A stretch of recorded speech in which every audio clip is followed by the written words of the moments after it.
I'm glad to be here. Is that audible? Good. Okay.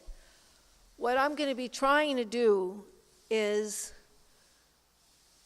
question which would be more efficient as an economic organization of society, whether it's organized into worker co-ops or organized into corporations that we have now.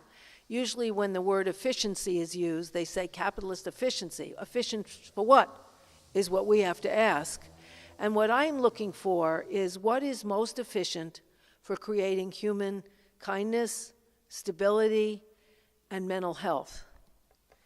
If you look at mental health, you could look at it as a four-legged table with each leg being important.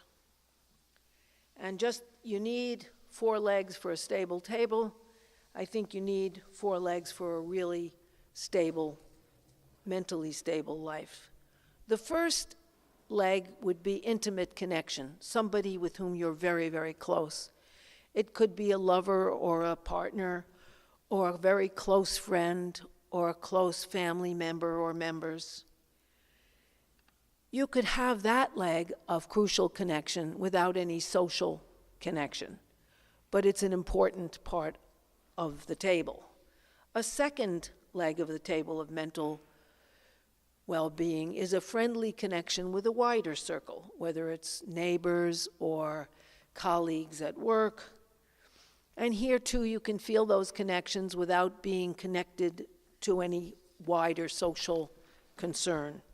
The third leg is participation in a group where you share a common activity, and that could be a bowling league or a basketball league or a PTA or a political group such as the Bernie Sanders or Clinton or even Trump campaign or even the Klan,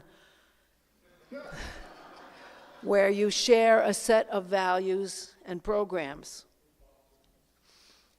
And here you may really identify with a leader and consider anyone opposing him or her as an enemy who's morally wrong and inferior rather than merely different from you. That's a sort of Trump's idea, that anybody who isn't with him is actually an enemy, and anybody who is with him, no matter how questionable, is actually a friend. The fourth leg of the table of mental health and stability is a wider connection, where you feel connected to the world, you feel like you're a person among the people in the world, you have a level of wider concern, you think about yourself as part of humanity. And this perspective doesn't think of people with different views as evil, it doesn't see difference as hierarchy, but it sees difference as difference. That no matter who you are, you share a common humanity. Arlie Hochschild's new book, Strangers in Their Own Land, which is about fundamentalist adherence to Donald Trump, sees these people with enormous compassion, even though they're living in a total disaster created by chemical corporations, but they still hate the government. And she knows that they're people, and that is a perspective that's very important as the fourth leg of the table. We have to ask and answer the question of what are the effects of living in a society based on a cooperative economy versus a capitalist one? Under which economic organization would people be most connected to all 4 legs of a table of mental health? Which would be most efficient, I have water here, good, to accomplish that goal of healthy, mentally healthy citizens, connected in wider and wider circles? One in which decisions are made and income is distributed to the owner or a wealthy board of directors who represent the profits of the owner, or one in which people decide where to put the income they've generated and how to plan their lives, how to invest in their work and have the control over their own livelihoods. So they're representing themselves Another way of phrasing the question of which is better is to look at a concept called ontological security. Ontological security is the right to be. It's the right to kind of say yes to your own life, where the society, starting with your parents on, says yes to you. You are important. You have a contribution. You are valued. You are here with us and are welcome.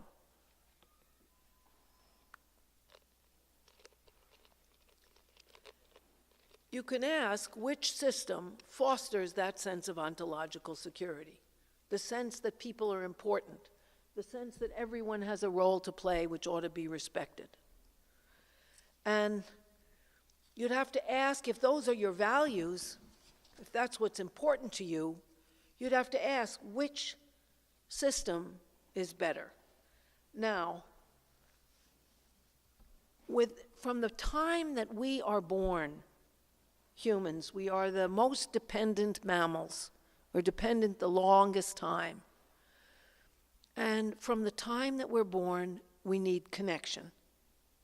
Without care and affection, not only being fed or diapered, but being talked to and held, a child has no security and really no motivation to live. Kids who aren't nurtured that way, who aren't given affection and held and talked to and connected with, don't grow properly. They often never learn to walk, sometimes never to sit up, and they die. Those are called failure to thrives. And they found that out because at the end of World War II, there were thousands of orphans, if not hundreds of thousands, who were warehoused in big orphanages where someone stuck a bottle in their mouth and they were diapered, but they didn't grow, they didn't develop, and a lot of them just died.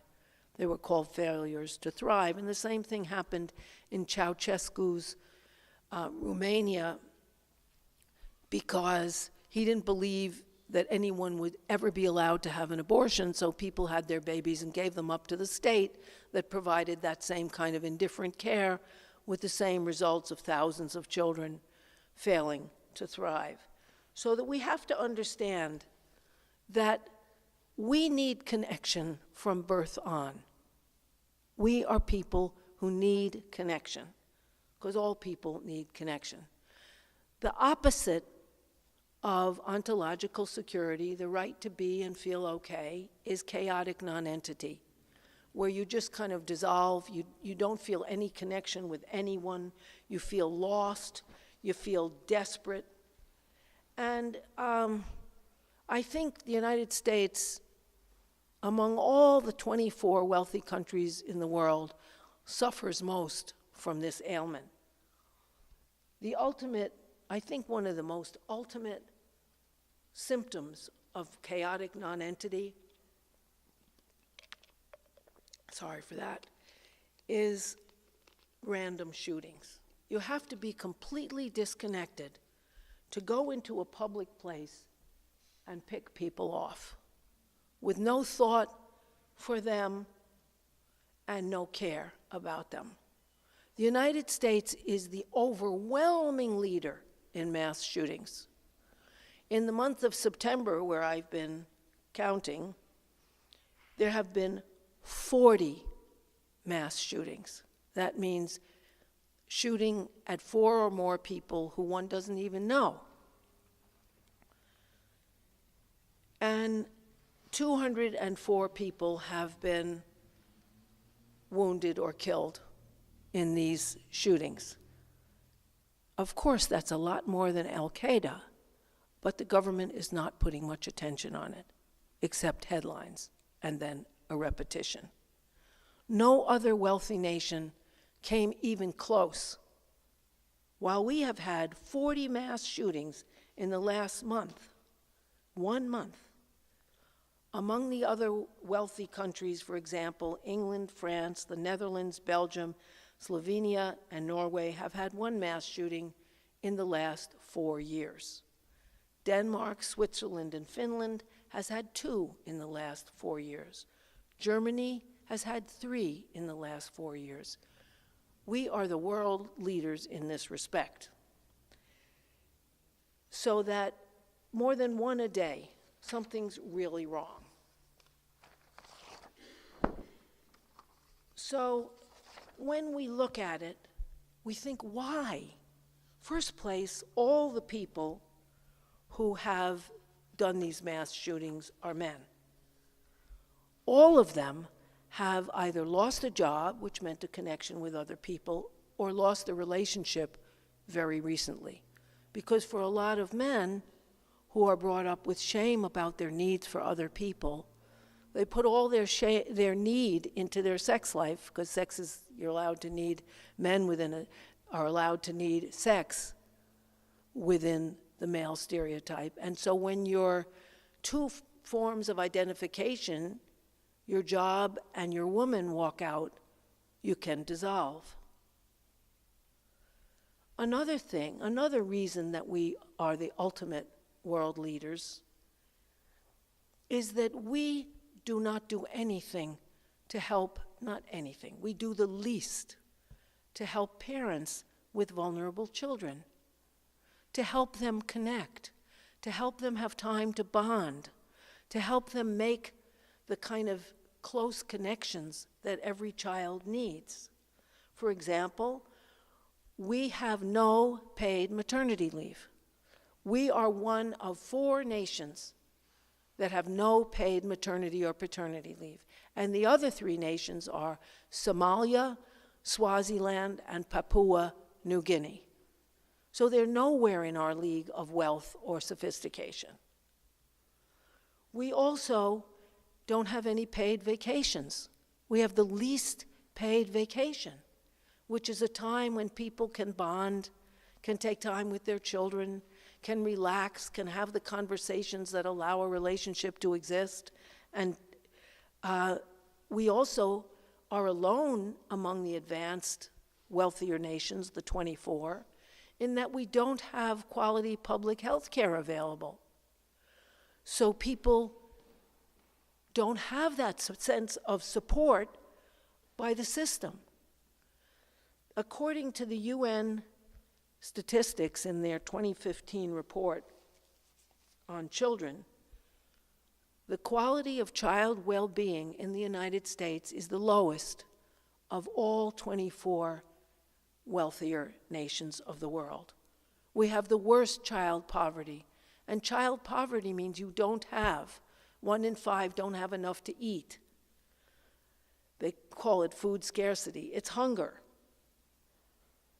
The poorest Americans are children under 5. It means you're deprived. It means you don't get what you need, and you don't know why. And it's because kids are egocentric. They think it's because they're just not good enough.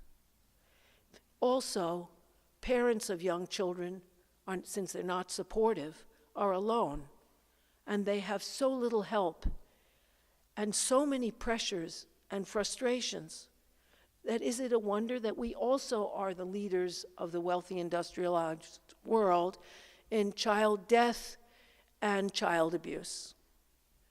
For every spike in the unemployment, there's an equivalent spike in the number of children with shaken baby syndrome in the emergency rooms of America. That means that a frustrated parent is shaking the kid so hard that their brains turn to jelly, and they could get away with just being blind, or they could be killed. So we have, nothing predicts child abuse better than poverty and disconnection from basic support. So children are at a huge disadvantage in our capitalism. Of course, it's not just money, it's the social connection that money can buy. It's the stability money can buy. Marriage stability is the highest. In fact, there's a quantum leap. People with money have much more marital stability than people without money, because people with marital stability are the ones who can get takeout food after a long day. They can afford nannies. If things get rough, they can go to a couples counselor. They can go to their personal counselor. They can have the kid go to camp in the summer. There's a total difference in the kind of pressure on a parent who has money or who doesn't. So you think, okay, how does that tie in with what kind of system we live in? Well, without the security of somebody saying yes to your existence and treating you like a special existence, a special addition to the world, you are much more subjected to trauma. You're much more subjected to rage, to violence, to frustration.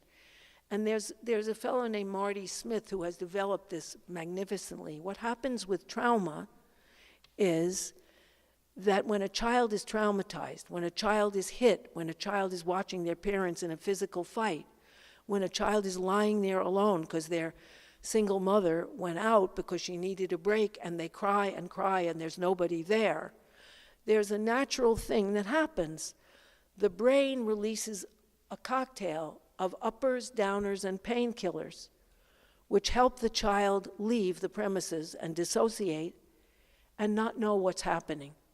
The similar phenomenon physically is when you're in shock because you've been badly hurt. Your body goes into a coma and it closes the system down in order to save the system of the body. Well, the mind does the same thing. You can't afford, if you're a child, to understand that your sole caregivers who ensure your survival are out of control and endangering your survival. Kids can't deal with that. They go offline. The natural cocktail that is released in trauma floods them, and they are no longer there. Later on, people who really aren't there because they've had to hide from themselves and the truth of what they went through keeps coming up, but they keep putting it down, kind of like going 90 miles an hour up the spinal cord with the brakes on, because I can't bear to realize that, have to keep down their realizations. They have to do something so they don't have to know what's going on. This is only exaggerated and made worse by the fact that the society doesn't care either. And you have to face that the opportunities that would make you feel hopeful and cared for aren't there socially either. And neither are the after-school programs and the encouraging teachers and the whole raft of things that a child needs. And that's probably why the United States has a huge opium addiction problem. Opioids are huge everywhere. People need to keep them, people when they've had trauma need to enhance the ability to get offline by finding a drug that helps with that. And opium and opioids and heroin is the most popular drug that does take you out of that idea that you are alone, that you are abandoned, and keeps the biochemical cocktail that your brain is trying to make going. We're 5% of the world's population in the US. We consume 80% of the world's opioids, heroin, and other offline drugs, painkillers, and so on. ODs are now, that's overdoses, are the most frequent cause of accidental death, more than car accidents or anything else. That's huge. That's a huge problem. We are the least socially connected people of all the Western industrialized nations. We are the most lonely. 1 in 4 people in the United States has no one to talk to, even in the time of a most acute emotional emergency. And the people who are either opium addicts, heroin addicts, don't have anyone to talk to. They need to go away. In addition, the United States, which used to be a place of connection and joining, people are disconnected more than in any other of the wealthier nations. The United States has fewer people connected in any way to any organization, whether it's a bowling league, a PTA, a political campaign, a social issue, than were in bowling leagues alone in 1970. That's a very lonely, disconnected people watching their televisions and eating Cheetos and Fritos and Doritos advertised on television. So that we are the loneliest people. And we are lonely in part because we're abandoned by our society that largely doesn't care about us, doesn't give us jobs, it doesn't give us hope, it doesn't give us basic support with our children. If you're a single mother in Sweden, you make 98% of what a man makes and you get priority in housing after school. Even in France, which is a very mixed country, unlike Sweden, you have 100% of 3-year-olds in child care center, which is free, and pre-3-year-old child care is $1 an hour with a master's degree teacher and an associate's degree teacher and a nurse available, and a sick room if you have to go to work and your kid is sick, so they're not left alone when they're sick. That gives people a sense of being okay, ontologically secure, connected with each other, with time to connect and vacation time to connect. By the way, France gives guaranteed 5-week paid vacation to every employed person. That's one of your rights, 5 weeks of paid vacation. You don't have the supports. You don't have the legs, all the legs of your mental table, the personal connection, the group connections, the connections with the wider world are shaking. Capitalism drives us to mental illness. If you go to a place, the biggest place of co-ops in the world is a place called Mondragon. It's in Spain, and it's a city of communes, well, actually not really communes, but collective ownership and democracy at work, where workers make the decision in cooperatives. It has 103,000 people. If there's no cops around, it's really amazing. And it's 104,000, organized. And the way they decide what to do with their work is they decide it collectively. So I went to see a co-op, which is a very big co-op that makes washing machines and dishwashers and so on, and used to sell them to the condos in Spain and to new buildings in Spain. Well, when Spain went into their recession and fewer people were buying these things, they had to cut back. And the way they decided to cut back is they met with all the workers in this factory, which were a lot of workers, and they decided they would work 1 day less a week. And we talked to some of the people there, and they said, well, it would have been better to get the income, but it was our decision. We had to do it together. And if you go to that huge factory, there's a buzzer that rings every 2 hours because nobody should do repetitive work, the same repetitive work continuously. So you switch to a different job after 2 hours. And in the cafeterias, these issues are discussed. And the meetings where you decide what to do are compulsory. They're part of your work and they're on work time, because everyone should have to decide what's happening to them. I asked them about addiction. They said it's not a problem. If somebody is drunk at work, other workers talk to that worker. If that doesn't work, they're sent to rehab, and they come back, and they're in a community, and they stop. They don't need to be offline. They have a sense of social support. And even if their personal relationship at the moment isn't going well, they feel supported on so many different sides that they can sustain themselves. So if we are looking for what is the most efficient system that will give people a sense of being welcome, ontological security, connection, mental stability, and happiness, we would have to look at cooperatives as the way to go, rather than a society built on accumulating more and more for the people at the top in utter disregard for what it takes from everybody else. I hope that people will make comments or ask questions afterwards in the question time. Thanks. That's the end.